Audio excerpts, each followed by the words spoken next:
Hi friends, welcome back to my channel. ಇವತ್ತೊಂದು special recipe idiyappam. ತುಂಬ ಸುಲಭವಾಗಿ ಈ ರೀತಿ ಮಾಡಿ, ತುಂಬ ರುಚಿ ಇರುತ್ತೆ, ಸ್ವಲ್ಪ ಡಿಫ್ರೆಂಟ್ ಆಗಿರುತ್ತೆ. ದಿನ ಒಂದೇ ರೀತಿ ತಿಂಡಿ ತಿಂದು ಬೇಜಾರಾಗಿದ್ದರೆ ಇದನ್ನು ಮಾಡಿ. ಮತ್ತು ತುಂಬ ಸುಲಭ. ಅಕ್ಕಿ ನೆನೆಸಬೇಕು ಅಂತ ಏನಿಲ್ಲ, ರುಬ್ಬಬೇಕು ಅಂತ ಕೂಡ ಏನೂ ಇಲ್ಲ. ತಟ್ಟಂತ ನಿಮ್ಗೆ ಏನಾದರೂ ಇದು ತಿನ್ನಬೇಕು ಅಂತ ಅನಿಸಿದರೆ ಈ ರೀತಿಯಾಗಿ ಮಾಡಿ ತಿನ್ಬೋದು. ನೋಡಿ ಎಷ್ಟು ಚೆನ್ನಾಗಿ ಬಂದಿದೆ, ತುಂಬ ಸಾಫ್ಟಾಗಿದೆ ಮತ್ತು ಎಲ್ಲರೂ ಇಷ್ಟಪಟ್ಟು ತಿಂತಾರೆ. ಮಕ್ಕಳಿಂದ ಹಿಡಿದು ದೊಡ್ಡವರು ಎಲ್ರಿಗೂ ಇಷ್ಟ ಆಗುತ್ತೆ ಈ ಇಡಿಯಪ್ಪಂ. ಅದ್ರ ಜೊತೆ ಇದು ಸ್ಪೆಷಲ್ ಈ ವೈಟ್ ಸಾಗು, ಇದು ಅಷ್ಟೇ, ಇದು ಒಂಥರ ಸ್ಪೆಷಲ್ಲೇ. ಕಡಿಮೆ ಮಸಾಲೆನ ಯೂಸ್ ಮಾಡಿಬಿಟ್ಟು ಇದ್ರ ಜೊತೆ ನಾನು ಮಾಡಿದ್ದೀನಿ. ಮತ್ತು ಚಟ್ನಿ ಜೊತೆ ಕೂಡ ತಿನ್ಬೋದು, ನಿಮ್ಗೆ ಯಾವ ರೀತಿ ಬೇಕೋ ಆ ರೀತಿ ಮಾಡಿ. ಆದರೆ ನಾನು ಇವತ್ತು ಈ ರೀತಿಯಾಗಿ ನಿಮಗೆ ತೋರಿಸಿದ್ದೀನಿ. ಇದು ಕೊಕೊನಟ್ ಮಿಲ್ಕ್ ಮತ್ತು ಬೆಲ್ಲ, ಅಂದರೆ ಈ ತೆಂಗಿನಕಾಯಿ ಹಾಲು ಮತ್ತು ಬೆಲ್ಲ ಮಿಕ್ಸ್ ಮಾಡಿ ಕೂಡ ಇಟ್ಟಿದ್ದೀನಿ. ಸೊ ಹಾಗಾಗಿ ಏನು ಇಷ್ಟ ಆಗುತ್ತೋ, ಅಂದರೆ ಯಾರಿಗೆ ಯಾವ್ದು ಇಷ್ಟ ಆಗುತ್ತೋ ಅದ್ರ ಜೊತೆ ಇದನ್ನು ಈ ಇಡಿಯಪ್ಪಂ ಇದನ್ನು ತಿನ್ಬೋದು. ತುಂಬ ಚೆನ್ನಾಗಿರುತ್ತೆ ರಿಯಲಿ. ಒಮ್ಮೆ ತಿಂದರೆ ಇದನ್ನು ನೀವು ಪದೇ ಪದೇ ಮಾಡಿ ತಿನ್ನೋದಂತೂ 100% ಗ್ಯಾರಂಟಿ. ಬನ್ನಿ ಯಾವ ರೀತಿ ಮಾಡೋದು ಅಂತ ನೋಡೋಣ. ಮೊದಲು ಇಲ್ಲಿ ನಾನು ಈ ಸ್ಪೆಷಲ್ ಸಾಗು, ಅಂದರೆ ಈ ವೈಟ್ ಸಾಗು ಮಾಡ್ತಾಯಿದ್ದೀನಿ. ಇಲ್ಲಿ ನಾನು ಒಂದು ಈರುಳ್ಳಿ ಕೂಡ ಹೆಚ್ಚಿಟ್ಕೊಂಡಿದ್ದೀನಿ. ಹಾಗೆ ನಾನು ಕೊಬ್ಬರಿ ಎಣ್ಣೆ ಯೂಸ್ ಮಾಡ್ತಾಯಿದ್ದೀನಿ. ನೀವು ನಾರ್ಮಲ್ ರೆಗ್ಯುಲರ್ ಯಾವ್ದು ಮನೇಲಿ ಯೂಸ್ ಮಾಡ್ತೀರೋ ಅದನ್ನು ಮಾಡ್ಬೋದು. ಸೊ ಇಲ್ಲಿ ಸ್ವಲ್ಪ ಚಕ್ಕೆ, ಏಲಕ್ಕಿ, ಹಾಗೆ ಸ್ವಲ್ಪ ಬಡೆ ಸೋಂಪು ಅರ್ಧ ಟೀ ಸ್ಪೂನಷ್ಟು, ನಂತರ ಹೆಚ್ಚಿರುವಂಥ ಈರುಳ್ಳಿ, ಸ್ವಲ್ಪ ದೊಡ್ಡ ಗಾತ್ರದ ಈರುಳ್ಳಿನ ಈ ಥರ ಉದ್ದಕ್ಕೆ ಹೆಚ್ಕೊಂಡಿದ್ದೆ ಅದನ್ನು ಹಾಕ್ತಾಯಿದ್ದೀನಿ. ಹಾಗೆ ಸ್ವಲ್ಪ ಫ್ರೆಶ್ ಕರಿಬೇವು ಸೊಪ್ಪು ಕೂಡ ನಾನು ಹಾಕ್ತಾಯಿದ್ದೀನಿ. ಹಾಕ್ಕೊಂಡು ಇದನ್ನು ನೀಟಾಗಿ ಮಿಕ್ಸ್ ಮಾಡ್ಕೋಬೇಕು. ಮಿಕ್ಸ್ ಮಾಡ್ಕೊಂಡ ನಂತರ ಇಲ್ಲಿ ಒಂದು 5ರಿಂದ 6 ಹಸಿಮೆಣಸಿನ್ಕಾಯಿ, ಅಥವಾ ಕಡಿಮೆ ಕೂಡ ಹಾಕ್ಕೊಳ್ಳಿ, ನಿಮ್ಮ ಖಾರಕ್ಕೆ ಅನುಗುಣವಾಗಿ ನೀವು ಎಷ್ಟು ತಿಂತಿರೋದು ನೋಡಿಕೊಂಡು ಹಾಕ್ಕೊಳ್ಳಿ. ಹಸಿಮೆಣಸಿನ್ಕಾಯಿ ಹಾಕಿ ನಂತರ ಇಲ್ಲಿ ಕ್ಯಾರೆಟ್, ಹಾಗೆ ಸ್ವಲ್ಪ ಬೀನ್ಸ್ ಹಾಕ್ತಾಯಿದ್ದೀನಿ. ಮತ್ತು ನವಿಲುಕೋಸು ಹಾಕ್ಬೋದು, ಅಥವಾ ಆಲೂಗಡ್ಡೆ ಕೂಡ ಹಾಕ್ಬೋದು. ಇಲ್ಲಿ ನೋಡಿ ಫ್ರೋಝನ್ ಮಟರ್, ಅಂದರೆ ಈ ಸೀಸನ್ ಇದ್ದಾಗ ನಾನು ಹಸಿ ಬಟಾಣಿ ಎಲ್ಲ ಸ್ವಲ್ಪ ಜಾಸ್ತಿ ಪ್ರಮಾಣದಲ್ಲಿ ತೆಗೆದುಬಿಟ್ಟು ನಾನು ಫ್ರೀಝರಲ್ಲಿ ಇಟ್ಟಿದ್ದೆ. ಸೊ ಅದು ನೋಡಿ ಎಷ್ಟು ಚೆನ್ನಾಗಿ ಫ್ರೆಶ್ ಆಗಿದೆ. ಸೊ ಹಾಗಾಗಿ ಇದು ಮನೆಯಲ್ಲೇ ನಾನು ಮಾಡಿಟ್ಟಿದ್ದೆ, ತುಂಬ ಚೆನ್ನಾಗಿದೆ.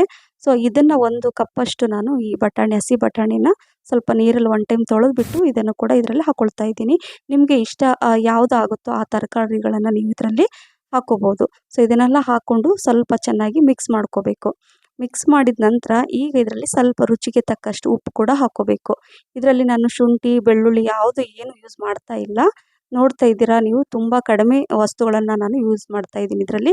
ಇದು ಕೊಕೊನಟ್ ಮಿಲ್ಕ್, ತೆಂಗಿನಕಾಯಿನ ನಾನು ಅಂದರೆ ಮಿಕ್ಸಿ ಜಾರಲ್ಲಿ ಹಾಕ್ಕೊಂಡು ಇದರ ಅಂದರೆ ಹಾಲನ್ನು ನಾನು ತೆಗೆದುಬಿಟ್ಟು ಇಟ್ಕೊಂಡಿದ್ದೆ. ಸೊ ಅದನ್ನು ಇದರಲ್ಲಿ ಹಾಕ್ಕೋಬೇಕು. ಇದೇ ಮೇನ್ ಸ್ಪೆಷಲ್ ಅಂದರೆ ಈ ಸಾಗುದು. ಸೊ ಕೊಕೊನಟ್ ಮಿಲ್ಕ್ ಹಾಕ್ಕೊಂಡ್ರೆ ತುಂಬ ಚೆನ್ನಾಗಿರುತ್ತೆ. ಇದನ್ನು ಹಾಕ್ಕೊಂಡು ಈಗ ಅಂದರೆ ಲಿಡ್ಡನ್ನು ಕ್ಲೋಸ್ ಮಾಡಿ ಇದನ್ನು ಸ್ವಲ್ಪ ಸೈಡಲ್ಲಿ ಇಡ್ತೀನಿ. ಇದು ಸ್ವಲ್ಪ ಸಿಮ್ಮಲ್ಲಿ ಇಟ್ಕೊಂಡು ಇದು ಸ್ವಲ್ಪ ತರಕಾರಿ ಎಲ್ಲ ಬೇಯಲಿ. ಅಷ್ಟರಲ್ಲಿ ಒಂದು ಪಾತ್ರೆಯಲ್ಲಿ ಇಲ್ಲಿ ನಾನು 2 ಗ್ಲಾಸಷ್ಟು ನೀರನ್ನು ಹಾಕ್ಕೊಂಡಿದ್ದೀನಿ ನೋಡಿ. ಈಗ ಇಡಿಯಪ್ಪಂ ನಾವು ಮಾಡ್ಕೋಬೇಕಲ್ವ, ಸೊ ಅದಕ್ಕೆ ಈಗ 2 ಗ್ಲಾಸಷ್ಟು ಮೊದಲು ನೀರು ಚೆನ್ನಾಗಿ ಕುದಿಬೇಕು. ಸೊ ಕುದಿಯುವಾಗ ಈಗ ಇದು ನೋಡಿ, ಈ ಇಡಿಯಪ್ಪಂ ಈ ರೈಸ್ ಫ್ಲೋರನ್ನು ನಾನು ಯೂಸ್ ಮಾಡ್ತಾ ಇದ್ದೀನಿ. ಇದನ್ನು ನಾನು ಬೇಕಾದ್ರೆ ಲಿಂಕ್ ಕೂಡ ನಾನು ಡಿಸ್ಕ್ರಿಪ್ಷನ್ ಬಾಕ್ಸಲ್ಲಿ ಹಾಕ್ತೀನಿ, ನೀವು ತೊಗೋಬೋದು. ಸೊ ಇಲ್ಲಿ 1 ಕಪ್ಪಷ್ಟು ಹಾಕ್ಕೊಂಡೆ, ಮತ್ತು 1 ಕಪ್ಪಷ್ಟು ಇದೆ ಇದು. ಸೊ ಈಗ ನೀರು ಕೂಡ ಕುದೀತಾ ಇದೆ. ರುಚಿಗೆ ತಕ್ಕಷ್ಟು ಉಪ್ಪು ಕೂಡ ಹಾಕ್ಕೊಂಡಿದ್ದೀನಿ. ಈ ಇಡಿಯಪ್ಪಂ ಫ್ಲೋರ್ ಅಂದರೆ ಅಕ್ಕಿ ಹಿಟ್ಟನ್ನಾದರೂ ತೊಗೋಬೋದು ಪ್ಯಾಕೆಟ್, ಅಥವಾ ಮನೆಯಲ್ಲೇ ಅಕ್ಕಿ ಹಿಟ್ಟು, ನಾರ್ಮಲ್ ಅಕ್ಕಿ ಹಿಟ್ಟು ಇರುತ್ತಲ್ಲ ಅದನ್ನು ಕೂಡ ನೀವು ಯೂಸ್ ಮಾಡ್ಬೋದು. ಈಗ ಕುದೀತಾ ಇರುವಂತಹ ನೀರನ್ನು ಇದರಲ್ಲಿ ಮೊದಲು ಸ್ವಲ್ಪ ಹಾಕ್ಕೋಬೇಕು, ಒಂದೇ ಸಲ ಜಾಸ್ತಿ ಎಲ್ಲ ಹಾಕ್ಕೊಳ್ಳೋಕೆ ಹೋಗಬೇಡಿ. ಸ್ವಲ್ಪನೇ ನೀರು ಹಾಕ್ಕೊಂಡು ಇದನ್ನು ನಾನು ಕರೆಕ್ಟಾಗಿ 1 ಸ್ಪೂನಿಂದ ಮಿಕ್ಸ್ ಮಾಡ್ಕೊಳ್ತಾ ಇದ್ದೀನಿ. ನೋಡಿ ಈ ರೀತಿಯಾಗಿ ಚೆನ್ನಾಗಿ ಮಿಕ್ಸ್ ಮಾಡ್ಕೊಂಡ ನಂತರ ಈಗ ಏನು ಮಾಡಬೇಕಂದ್ರೆ ಇದನ್ನು ಸ್ವಲ್ಪ, ತುಂಬ ಬಿಸಿ ಇದೆ, ಸ್ವಲ್ಪ ಜಾಸ್ತಿ ಒಂದೇ ಸಲ ನೀರು ಹಾಕ್ಕೊಂಡ್ಬಿಟ್ಟು ಅಷ್ಟಾಗಿ ಚೆನ್ನಾಗಿರಲ್ಲ. ಹಾಗಾಗಿ ಆದಷ್ಟು ಸ್ವಲ್ಪ ನೀರು ಜಾಸ್ತಿನೇ ನಾನು ಬಿಸಿ ಮಾಡಿಟ್ಟಿದ್ದೆ. ಎಷ್ಟು ಬೇಕೋ ಅಷ್ಟೇ ನೋಡಿಕೊಂಡು ಸ್ವಲ್ಪನೇ ನೀರು ಹಾಕ್ಕೊಂಡು ಈ ರೀತಿಯಾಗಿ ನಾನು ಕಲಿಸ್ತಾ ಇದ್ದೀನಲ್ವ, ಇದೇ ರೀತಿಯಾಗಿ ಹಿಟ್ಟನ್ನು ಸ್ವಲ್ಪ ಗಟ್ಟಿಯಾಗಿ ಕಲಿಸ್ಕೋಬೇಕು. ಈಗ 1 ಟೀ ಸ್ಪೂನಷ್ಟು ಎಣ್ಣೆ ಕೂಡ ಹಾಕ್ಕೊಂಡು ಇದನ್ನು ನೋಡಿ ಈ ರೀತಿಯಾಗಿ ಈ ಹಿಟ್ಟು ಕರೆಕ್ಟಾಗಿ ರೆಡಿಯಾಗಿದೆ. ಸೊ ಹಾಗಾಗಿ ಇದು ತುಂಬ ಸುಲಭ. ಅಕ್ಕಿ ನೆನೆಸಬೇಕು, ರುಬ್ಬಬೇಕು ಅಂತ ಏನೂ ಇಲ್ಲ. ನೋಡಿ ಇಷ್ಟು ನೀರು ಕೂಡ ಉಳಿದಿದೆ. ಸೊ ಹಾಗಾಗಿ ಸ್ವಲ್ಪ ಹೆಚ್ಚು ಕಡಿಮೆ ನೀರು ನೋಡಿಕೊಂಡು ನೀವು ಯೂಸ್ ಮಾಡ್ಬೋದು. ಈಗ ಇದನ್ನು ರೆಡಿ ಮಾಡಿ ಇಟ್ಟಿದ್ದೀನಿ ಹಿಟ್ಟನ್ನು. ಅಷ್ಟರಲ್ಲಿ ಇದನ್ನು ಚೆಕ್ ಮಾಡ್ತೀನಿ ನಾನು, ಇದು ಅಂದರೆ ತರಕಾರಿ ಎಲ್ಲ ಬೆಂದಿದೆಯೋ ಇಲ್ವೋ ಅಂತ. ಸೊ ನೋಡಿ ಎಲ್ಲ ಸ್ವಲ್ಪ ಅದು ಮಿಲ್ಕ್, ಅಂದರೆ ಕೊಕೊನಟ್ ಮಿಲ್ಕ್ ಹಾಕಿದ್ನಲ್ವ, ಸೊ ಅದು ಕೂಡ ಸ್ವಲ್ಪ ಕಡಿಮೆ ಆಗಿದೆ. ತರಕಾರಿ ಕೂಡ ಚೆನ್ನಾಗಿ ಬೆಂದಿದೆ. ಸೊ ಈಗ ಏನು ಮಾಡಬೇಕಂದ್ರೆ ಇನ್ನೂ 1 ಗ್ಲಾಸ್, ಅಂದರೆ 1 ಗ್ಲಾಸ್ಗಿಂತ ಸ್ವಲ್ಪ ಜಾಸ್ತಿನೇ ಇದೆ ಕೊಕೊನಟ್ ಮಿಲ್ಕು, ತೆಂಗಿನಕಾಯಿ ಹಾಲು, ಅದನ್ನು ಮತ್ತೆ ಹಾಕ್ಕೊಂಡು ಸ್ವಲ್ಪ ಉಪ್ಪು ಕಮ್ಮಿ ಅನಿಸ್ತು, ಉಪ್ಪು ಕೂಡ ಸಾಲ್ಟ್ ಹಾಕ್ಕೊಂಡಿದ್ದೀನಿ. ಅಂದರೆ ಉಪ್ಪು ಕಮ್ಮಿ ನೋಡಿಕೊಂಡು ನಿಮ್ಮ ರುಚಿಗೆ ಅನುಗುಣವಾಗಿ ಉಪ್ಪು ಹಾಕ್ಕೊಳ್ಳಿ. ಲಾಸ್ಟಲ್ಲಿ ಸ್ವಲ್ಪ ಕೊತ್ತಂಬರಿ ಸೊಪ್ಪನ್ನು ಹೆಚ್ಚಿಬಿಟ್ಟು ಹಾಕ್ಕೊಂಡು ಜಸ್ಟ್ 1 ಕುದಿ ಅಥವಾ 2 ಕುದಿ ಬಂದ ತಕ್ಷಣ ಗ್ಯಾಸ್ ಫ್ಲೇಮನ್ನು ಆಫ್ ಮಾಡಿದರೆ ಈ ಸ್ಪೆಷಲ್ ವೈಟ್ ಸಾಗು ರೆಡಿ ಆಯಿತು. ಸೊ ಇಡಿಯಪ್ಪಂ ಜೊತೆ ಇದನ್ನು ರಿಯಲಿ ಒಂಥರ ಚೆನ್ನಾಗಿರುತ್ತೆ, ಡಿಫ್ರೆಂಟ್ ಆದ ಒಂದು ರುಚಿ ಇದು. ಮಿಸ್ ಮಾಡದೆ ಒಮ್ಮೆ ಮಾಡಿ, ನಿಮಗೂ ಕೂಡ ಇಷ್ಟ ಆಗುತ್ತೆ.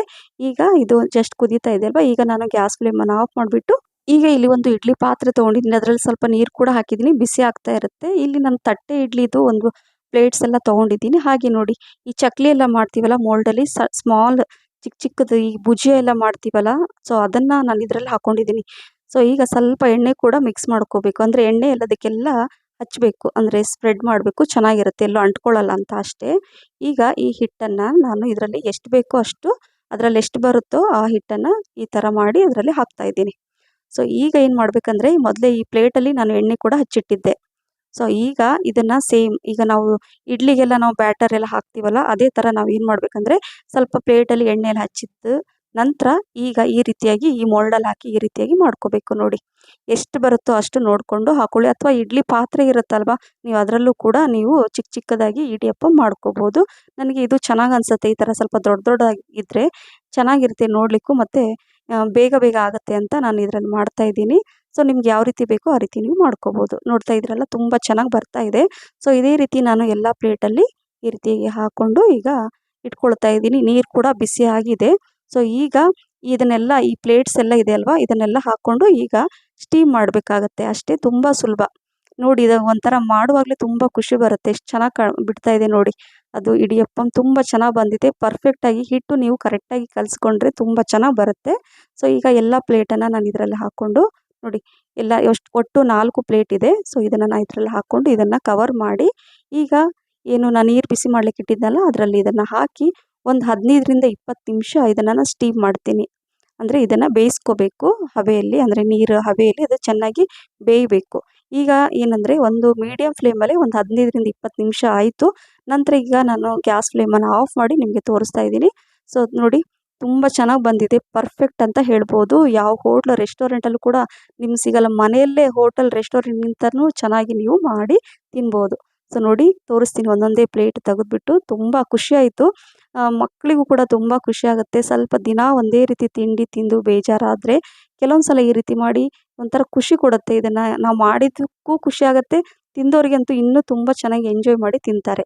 ಸೊ ನೋಡಿ, ಎಲ್ಲೂ ಅಂಟ್ಕೊಳ್ತಾ ಇಲ್ಲ ನೋಡಿ, ಪ್ಲೇಟಲ್ಲಿ ಎಷ್ಟು ಚೆನ್ನಾಗಿ ಅದು ಬಿಟ್ಕೊಳ್ತಾ ಇದೆ ಪ್ಲೇಟನ್ನು. ಸೊ ಪರ್ಫೆಕ್ಟಾಗಿ ಇಡಿಯಪ್ಪಂ ರೆಡಿಯಾಗಿದೆ ಅಲ್ವಾ, ತುಂಬ ಚೆನ್ನಾಗಿ ಒಂಥರ ನೋಡಿ ಎಷ್ಟು ಸಾಫ್ಟಾಗಿ ಬಂದಿದೆ. ಉದ್ದಿನಬೇಳೆ ಹಾಕಿಲ್ಲ ನಾವು ಇದರಲ್ಲಿ, ಏನೂ ಹಾಕಿಲ್ಲ, ಜಸ್ಟ್ ಅಕ್ಕಿ ಹಿಟ್ಟು ಅಷ್ಟೇ, ಅದರಿಂದ ಇಷ್ಟೊಂದು ರುಚಿಯಾದಂತಹ ಈ ಇಡಿಯಪ್ಪಂ ರೆಡಿಯಾಗಿದೆ. ಸೊ ನೋಡಿದ್ರಲ್ಲ ಫ್ರೆಂಡ್ಸ್, ಇದೇ ರೀತಿಗೆ ನಾನು ಎಲ್ಲ ಈ ಇಡಿಯಪ್ಪಮ್ಮನ್ನು ಆ ಪ್ಲೇಟಿಂದ ತೆಗೆದುಬಿಟ್ಟು ನಾನು ಸರ್ವ್ ಮಾಡ್ತಾ ಇದ್ದೀನಿ.